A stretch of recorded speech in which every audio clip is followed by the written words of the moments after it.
Խոզի կրծքամասի հատվածը, փորի ոսկրային մասը համեմում ենք աղով 1 կիլոգրամ մսին 18-ից 20 գրամ չափաբաժնով աղ։ Ես օգտագործում եմ ընդհանուր աղի զանգվածի 30%-ը նիտրատային աղ, ավելի գեղեցիկ գույն ստանալու համար։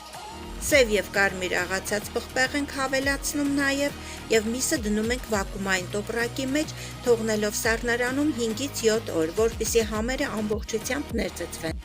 Ավելի ուշ օգտագործելու համար կարող եք նաև սառցախցիկում պահել։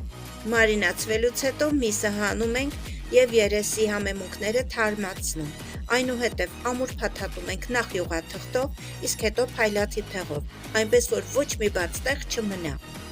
Միսը դնում ենք ջեռոցի ցանցի վրա 150 աստիճան ջերմաստիճանի տակ եփում ենք 4-ից 6 ժամ, որից հետո բացում ենք փաթեթը, երեսին քսում ենք թթվասերի, տոմատի մածուկի և մի փոքր մեղրի խառնուրդ, բաց վիճակում նորից դնում ենք ջեռոց, մինչև ստանա գեղեցիկ ախորժելի կեղև, բայց արդեն ջերմաստիճանը բարձրացնելով մինչև 250 աստիճան։